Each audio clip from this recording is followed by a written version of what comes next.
Welcome back. ಮಂಡ್ಯದ ನಾಗಮಂಗಲದಲ್ಲಿ ನಡೆದಂತಹ ಗಲಾಟೆ ಸದ್ಯಕ್ಕೆ ಒಂದು ಹಂತಕ್ಕೆ ತಲುಪಿದೆ. ಪರಿಸ್ಥಿತಿಯನ್ನು ತಿಳಿಗೊಳಿಸೋದ್ರಲ್ಲಿ ಪೊಲೀಸ್ ಅಧಿಕಾರಿಗಳು ಯಶಸ್ವಿಯಾಗಿದ್ದಾರೆ.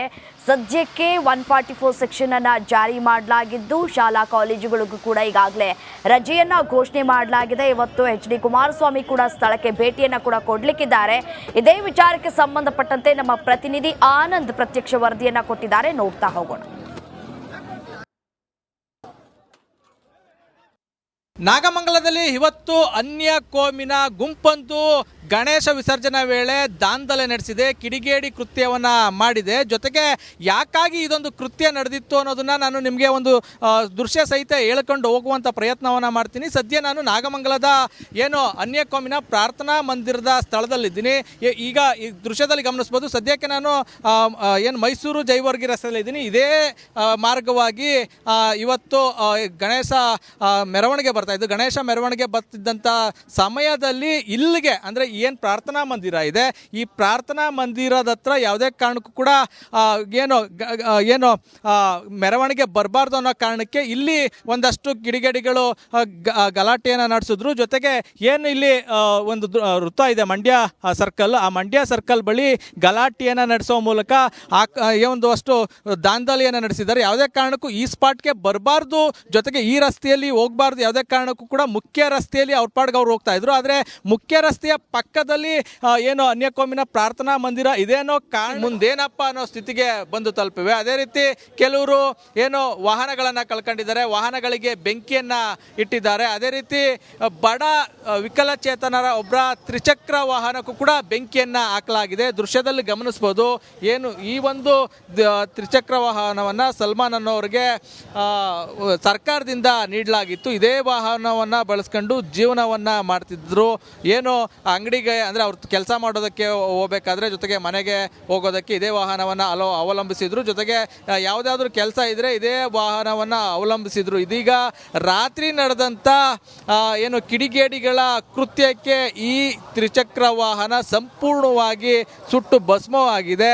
ಇಲ್ಲಿ ನನ್ನ ಜೊತೆ ಸಲ್ಮಾನ್ ಇದ್ದಾರೆ. ಈಗ ಅವರ ಸ್ಥಿತಿ ಶೋಚನೀಯ ಅಂತಲೇ ಹೇಳ್ಬೋದು. ಯಾಕೆಂದರೆ ಇದ್ದಂಥ ಗಾಡಿಯನ್ನು ಕಳ್ಕೊಂಡಿದ್ದಾರೆ. ಮತ್ತೊಂದೆಡೆ ಏನು ಈಗ ಮುಂದೆ ಏನಪ್ಪ ಅನ್ನೋ ಒಂದು ಸ್ಥಿತಿಯಲ್ಲಿ ತಲುಪಿರುವಂಥದ್ದು. ಕಣ್ಣೀರನ್ನು ಹಾಕ್ತಾ ಇದ್ದಾರೆ. ಅವ್ರನ್ನ ಮಾತಾಡಿಸ್ತೀನಿ.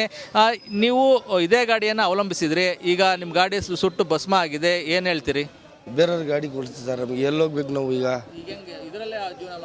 ಇದರಲ್ಲೇ ಜೀವನ ಮಾಡ್ತಿದ್ವಿ ನಾವು. ಮಂಡ್ಯ ಹೋಗಿದ್ರು, ಅಂಗಡಿಗೆ ಎಲ್ಲ ಹಾರ ಎಲ್ಲ ಹಾಗಾಗಿ ಬಸರಾಡು ಪುರ ಇದಕ್ಕೆ ನಾವು ಹೋಗ್ತಾಯಿದ್ರು. ಏನು ಕೆಲಸ ಮಾಡ್ತಿದ್ರಿ ನೀವು? ಹೂ ಅಂಗಡಿ ಕೆಲಸ ಮಾಡ್ತಾಯಿದ್ವಿ. ಹೂ ಅಂಗಡಿಲಿ ಬಾಬಣ್ಣ ಹತ್ರ ಅವ್ರ ಹತ್ರ ಇದ್ರು. ಒಂದು ದಮ್ಮಿ ನನ್ನ ಮಕ್ಕಳು ಮಾಡಿಬಿಟ್ಟು ನಮಗೆ ಗಾಡಿನೇ ಇಲ್ಲ. ಈಗ ನಾವು ಎಲ್ಲಪ್ಪ ಹಿಂಗೆ ಹೋಗ್ಬೇಕು, ನಾಷ್ಟಕ್ಕೆ ಹೋದ್ರು ಬಾತ್ರೂಮ್ಗೆ ಹೋಗಿದ್ರು ಗಾಡಿಯಲ್ಲೇ ಹೋಗೋದು ನಾವು. ಹಿಂಗೆ ಹೋಗೋಕ್ಕಾಗಲ್ಲ ನಮಗೆ. ಹೆಂಗಂತ ಹೇಳಿ ನಮ್ಮ ಗಾಡಿ ಕೊಡಿಸಿ ನಮಗೆ ಏನು ಮಾಡೋಣ ಸರ್? ನಾವು ಯಾರೋ ಕಿಡಿಗೇಡಿಗಳು ಮಾಡಿರೋದಕ್ಕೆ ಕೆಲಸಕ್ಕೆ ಎಲ್ಲರಿಗೆ ತಲೆನೋವು ಬಂತು. ಇದು ಒಬ್ಬ ಮಾಡಿದ ನನ್ನ ಮಗನಿಗೆ ಕೆಲಸಕ್ಕೆ ಇದು ಆಗಲೇಬೇಕು ಸರ್, ಆಗಲೇಬೇಕು ಅಂಥವ್ರಿಗೆ ಶಿಕ್ಷೆ ಆಗಬೇಕು. ನಿಮ್ಗೆ ನಷ್ಟ ಆಗಿರೋದನ್ನ ಸರ್ಕಾರ ತುಂಬಿಕೊಡ್ಬೇಕು. ಗಾಡಿ ಬೇಕು ನಮಗೆ. ಈಗ ಯಾರು ಇಂಥ ಕಿಡಿಗೇಡಿಗಳ ಕೃತ್ಯ ಮಾಡಿದಾರಲ್ಲ ಅಂಥವ್ರಿಗೆ ಏನು ಹೇಳ್ತೀರಿ ಅಂತ? ಹಿಂದೂ ಮುಸ್ಲಿಮ್ಸು ಎಲ್ಲ ಒಗ್ಗಟ್ಟಾಗಿ ಬದುಕ್ತಾ ಇರ್ತಾರೆ. ಯಾರೋ ಮಾಡಿದ ತಪ್ಪಿಗೆ ಇಡೀ ಸಮುದಾಯನೇ ದ್ವೇಷಿಸುವಂಥದ್ದು ವಾತಾವರಣ ಸೃಷ್ಟಿ ಆಯಿತು. ಶಿಕ್ಷೆ ಆಗಬೇಕು ಸರ್. ನಮ್ಗೆ ಮಾಡೋರಲ್ಲ, ಅವ್ರಿಗೆ ಶಿಕ್ಷೆ ಆಗಲೇಬೇಕು. ಅವ್ರಿಗೆ ಅವ್ರು ಹೆಂಗೆ ಹೊಡೆದವ್ರಾಗತ್ತಾ ಗಾಡಿ? ಇಷ್ಟು ಕಲ್ಲು ತೊಗೊಂಡು ಹೊಡೆದವ್ರ ನೆನೆ, ಇಷ್ಟು ಕಲ್ಲು ತೊಗೊಂಡು ಹೊಡೆದವ್ರು. ತಾಯಿನ ಕೆಯ್ಯ ಸಾಬ್ರನ ಕೆಯ್ಯ ಅಂದವ್ರ.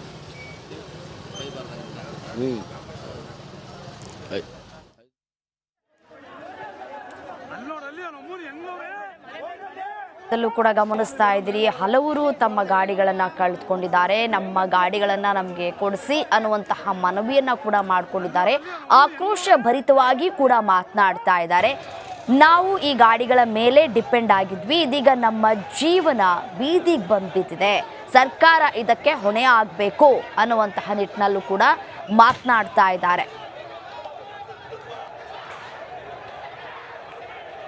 ನಾಗಮಂಗಲದಲ್ಲಿ ಉಂಟಾಗಿರುವಂತಹ ಈ ಒಂದು ಗಲಾಟೆ ಎಷ್ಟು ಗಂಭೀರತೆಯನ್ನು ತಲುಪಿತ್ತು ಅನ್ನೋದನ್ನು ನೀವು ಗಮನಿಸಿದ್ರೆ, ಎಲ್ಲಿಂದ ಈ ಗಲಾಟೆ ಶುರುವಾಯಿತು ಅನ್ನೋದು ನೋಡಿ. ಇದು ನಾಗಮಂಗಲದ ಬದರಿಕೊಪ್ಪಲು ಗ್ರಾಮ. ಆ ಗ್ರಾಮದಲ್ಲಿ ಸುಮಾರು 6 ವರ್ಷದಿಂದ ಗಣೇಶನನ್ನ ಕೂರಿಸ್ತಾ ಇದ್ರು. ಈ ವರ್ಷವೂ ಕೂಡ ಇದೇ ಸ್ಥಳದಲ್ಲಿ ಗಣೇಶನನ್ನ ಕೂರಿಸಿದ್ರು. ಗಣೇಶನಿಗೆ ವಿಶೇಷ ಪೂಜೆ ಪುನಸ್ಕಾರ ಎಲ್ಲವೂ ಆಗಿ ಗಣೇಶನ ಮೂರ್ತಿಯನ್ನ ವಿಸರ್ಜನೆಗೆ ಅಂತ ಹೇಳಿ ಇಲ್ಲಿದ್ದಂಥ ಗಣೇಶ ಭಕ್ತರು ತೆಗೆದುಕೊಂಡು ಹೋಗ್ತಾ ಇದ್ರು. ಇದೇ ಸ್ಥಳದಿಂದ ಗಣೇಶನನ್ನ ಕೂರಿಸಿ ತೆಗೆದುಕೊಂಡು ಹೋಗ್ತಾ ಇದ್ರು. ಇದೇ ಮಾರ್ಗವಾಗಿ ಹೋಗಬೇಕಾಗಿತ್ತು. ಇದೇ ಮಾರ್ಗವಾಗಿ ಗಣೇಶನ ಮೂರ್ತಿ ವಿಸರ್ಜನೆಗೆ ಮೆರವಣಿಗೆಯ ಮೂಲಕ ಹೋಗಿತ್ತು. ಮುಂದುವರೆದು ಹೋದ್ರೆ ಅಲ್ಲಿ ಮೇನ್ ರೋಡ್ ಬರುತ್ತೆ. ಮೇನ್ ರೋಡ್ನಲ್ಲಿ ಆಗಿರುವಂಥ ಗಲಾಟೆ, ಮೇನ್ ರೋಡ್ನಲ್ಲಿ ಆಗಿರುವಂಥ ಗಲಾಟೆ, ಕಲ್ಲು ತೂರಾಟ, ದೊಂಬಿ ಒಂದು ರೀತಿಯಲ್ಲಿ ದೊಂಬಿ, ಎರಡು ಕೋಮಿನ ಗುಂಪುಗಳ ನಡುವೆ ಆದಂಥ ಗಲಾಟೆ, ಎಲ್ಲದಕ್ಕೂ ಕೂಡ ಬೆಂಕಿ ಹಚ್ಚಿದ್ರು. ಇದೇ ಸ್ಥಳದಿಂದ ಶುರುವಾಗಿತ್ತು. ಈಗ ಪೊಲೀಸರು ಈ ಮನೆ ಇದೆಯಲ್ಲ, ಅಂದರೆ ಈ ಅಕ್ಕಪಕ್ಕ ಮನೆಗಳಿದ್ದಾವೆ, ಈ ಮನೆಯಲ್ಲಿ ಯಾರ್ಯಾರು ಗಲಾಟೆಯಲ್ಲಿ ಭಾಗಿಯಾದವ್ರು ಯಾರ್ಯಾರಿದ್ದಾರೆ ಅವರ ಮನೆಗೆ ಹೊಕ್ಕಿ ಸೆದೆ ಬಡಿದು ಅವರನ್ನು ಕರೆದುಕೊಂಡು ಹೋಗ್ತಾ ಇದ್ದಾರೆ. ಅವ್ರನ್ನ ಕರೆದುಕೊಂಡು ಈಗ ಎಳೆದು ಹೋಗ್ತಾ ಇರುವಂಥ ದೃಶ್ಯವನ್ನು ಕೂಡ ನೀವು ಗಮನಿಸಿದ್ರಿ. ಒಟ್ಟಾರೆ ಪರಿಸ್ಥಿತಿಯನ್ನು ಪೊಲೀಸರು ಈಗ ಕಂಟ್ರೋಲ್ಗೆ ತೆಗೆದುಕೊಂಡಿದ್ದಾರೆ.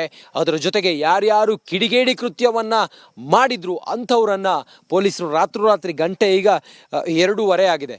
ಈಗ ಮನೆಗೆ ಹೊಕ್ಕಿ ಅವ್ರನ್ನ ಎಳೆದುಕೊಂಡು ಹೋಗ್ತಾ ಇದ್ದಾರೆ.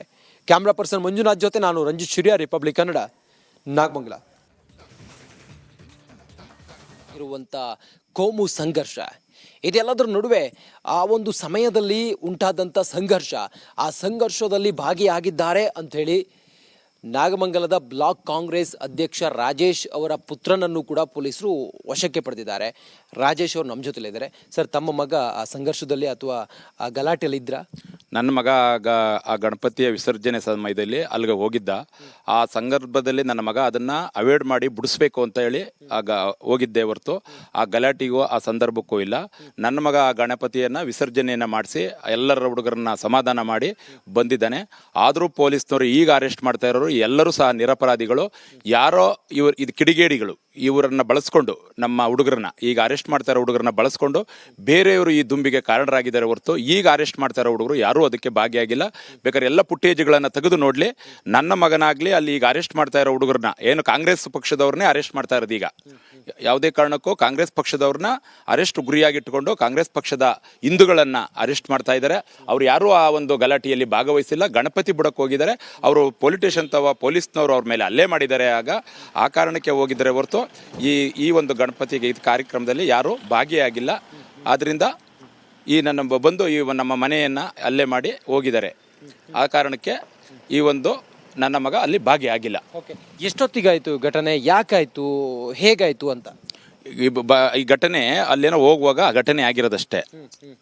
8 ಗಂಟೆಗೆ ಹೋದಾಗ ಘಟನೆ ಆಗಿತ್ತು. ಅಷ್ಟೊತ್ತಿಗೆ ನನಗೆ ತಿಳಿತು. ನಾನು ಹೋಗಿ ಎಲ್ಲರನ್ನ ಸಮಾಧಾನ ಮಾಡಿ ಯಾರನ್ನ ಪೊಲೀಸ್ ಸ್ಟೇಷನ್ಗೆ ಹೋಗಿ ಆ ಒಂದು ಸ್ಟ್ರೈಕ್ ಮಾಡ್ತಿದ್ದ ಹುಡುಗರನ್ನೆಲ್ಲ ಕರೆದು, ನೀವು ಇಂಥದ್ದು ಮಾಡೋದು ಸರಿಯಲ್ಲ, ಇದು ದುಂಬು ಗಲಾಟೆ, ಇದನ್ನು ನಿಮ್ಮನ್ನು ಬಳಸ್ಕೊಂಡು ಬೇರೆಯವರು ಇದರಲ್ಲಿ ಕೋಮು ಗಲಭೆಯನ್ನು ಹಚ್ತಾರೆ. ಆ ಕಾರಣಕ್ಕೆ ನೀವು ಸಮಾಧಾನವಾಗಿ ಇರಿ ಅಂತ ಹೇಳಿ ನಾನು ಎಲ್ಲವನ್ನ ತಿಳಿಗೊಳಿಸಿ ಗಣಪತಿಯನ್ನು ಬಿಡಿಸಿ ಬಂದಿದ್ದೀನಿ. ಅದ್ರ ಜೊತೆ ನನ್ನ ಮಗನು ನನ್ನ ಜೊತೆಯಲ್ಲೇ ಇದ್ದ. ಆ ಸಂದರ್ಭದಲ್ಲಿ ನನ್ನ ಮಗನೇ ಆಗಲಿ ಯಾರು ಆಗಲಿ ಗಲಾಟೆ ಮಾಡಿಲ್ಲ. ನಿಮ್ಮ ಮಗನನ್ನ ಮನೆಗೆ ಬಂದು ಕರ್ಕೊಂಡು ಹೋಗಿರೋದು? ನನ್ನ ಮಗ ಇಲ್ಲಿ ಬೇರೆ ಕಡೆಯಿಂದ ಬರ್ತಾ ಇದ್ದ. ನಮ್ಮ ಮನೆಗೆ ಬಂದು ನಾನು ಒಳಗಡೆ ಮಲಗ್ಬಿಟ್ಟಿದ್ದೆ. ನಮ್ಮ ಮನೆಯವ್ರು ಮಿಸ್ಸಸ್ ಬಾಗ್ಲ ಡೋರ್ ಹಾಕ್ಬಿಟ್ಟಿದ್ರು, ತೆಗಿಯಕ್ಕಾಗಿಲ್ಲ. ಆದರೆ ಪೊಲೀಸ್ನವರು ಅದನ್ನ ಮಗನ ಅರೆಸ್ಟ್ ಮಾಡಬೇಕಾಗಿದ್ರೆ ನನ್ನನ್ನು ಫೋನ್ ಮಾಡಿ ರಿಂಕ್ ಮಾಡಿ ಕಳಿಸಿದ್ರೆ ನಾನು ಕರ್ಸಿವ್ನಿ. ಅದರಿಂದ ನನ್ನ ಮನೆಯ ಗ್ಲಾಸ್ ಎಲ್ಲಗಳನ್ನೆಲ್ಲ ಹೊಡೆದಾಕಿ ನನ್ನನ್ನು ಸುಧಾ ಕರ್ಕೋ ಹೋಗಿ ಅಂತ ಬಂದಿದ್ರು. ನಾನು ನಡೀರಿ ಆಯಿತು ಬರ್ತೀನಿ ಅಂತ ಹೇಳಿದೆ. ಆದರೆ ಆಯಿತು ನೀನು ಭಾಗಿಯಾಗಿಲ್ಲ ಅಂತ ಹೇಳಿ ನನ್ನನ್ನು ಪೊಲೀಸ್ನವರು ವಾಪಸ್ ಕಳಿಸಿದ್ರು. ಆದ್ರೆ ನಮ್ಮ ಮನೆ ಇಡೀ ಎಂಟರ್ ಮನೆಯನ್ನ ಗ್ಲಾಸ್ ಅನ್ನೆಲ್ಲ ಹೊಡೆದಾಕಿದ್ದಾರೆ ಪೊಲೀಸ್ನವರು. ಮಂಡ್ಯದವರು ಬಂದು ಪೊಲೀಸ್ನವರು ಎಲ್ಲ ಫುಲ್ಲು ಹೊಡೆದಾಕಿದ್ದಾರೆ. ಪೊಲೀಸ್ ವೈಫಲ್ಯ ಹೇಗಿದು? ಪೊಲೀಸ್ ವೈಫಲ್ಯನೇ. ಅವ್ರು ಗಣಪತಿಯವರು ಅವ್ರೇನ್ ಮಾಡಿದ್ದಾರೆ, ಮೊದಲು ಈ ಹುಡುಗರಿಗೆ ಹೊಡೆದಿದ್ದಾರೆ. ಅವ್ರಿಗೆ ಈ ಗಣಪತಿ ಮಡಗಿದಾರಲ್ಲ ಆ ಹುಡುಗರಿಗೆ ಹೊಡೆದಿದ್ದಾರೆ. ಆ ಹುಡುಗರು ನಮ್ಗೆ ಯಾಕೆ ಹೊಡೆದ್ರಿ, ಅವರು ಇದು ಮಾಡಿದ್ರು ಅಂತ ಹೇಳಿ ಆಗಿದೆ ಹೊರತು ಸಣ್ಣ ಗಲಾಟೆ. ಇದು ಬೇರೆಯವರು ಇದನ್ನ ದುರುಪಯೋಗ ಮಾಡ್ಕೊಂಡ್ಬಿಟ್ಟಿದ್ದಾರೆ. ಏನು ಅಂದ್ರೆ ಈ ಒಂದು ಕಾಂಗ್ರೆಸ್ ಹುಡುಗರು ಹೋಗ್ಲಿ ಈ ಅಲ್ಲಿಗೆ ಜೈಲ್ಗೆ ಅಂತ ಹೇಳಿ ಕಾಂಗ್ರೆಸ್ ಅವ್ರನ್ನ ಮಾಡೋದಕ್ಕೆ ಟಾರ್ಗೆಟ್ ಫಿಟ್ ಮಾಡಿದ್ದಾರೆ ಹೊರತು ಈಗ ಅರೆಸ್ಟ್ ಆಗ್ತಾರ ಹುಡುಗರೆಲ್ಲ ಕಾಂಗ್ರೆಸ್ ಹುಡುಗರೇ. ಅಂದ್ರೆ ಯಾರಿದ್ರೆ ಪೊಲಿಟಿಕ್ಸ್ ಮಾಡ್ತಿರೋರು ಯಾರು ಇದರಲ್ಲಿ? ಕುಮಾರಸ್ವಾಮಿ ಅವರು ಅಲ್ಲಿ ಯಾರು ಸ್ಟ್ರೈಕ್ ಹೋಗ್ತಾ ಇದಾರೆ ಅವ್ರನ್ನ ಅರೆಸ್ಟ್ ಮಾಡಿ ಅಂತ ಚಲುವರಾಯಸ್ವಾಮಿ ಅವರು ಹೇಳ್ತಾವ್ರೆ ಅಂತ ಹೇಳಿದ್ರು. ಚಲುವರಾಯಸ್ವಾಮಿ ಅವ್ರನ್ನ ಹತ್ರ ನೇರವಾಗಿ ಮಾತಾಡಿದ್ರು, 2 ಸಲ ಮಾತಾಡಿದ್ರು.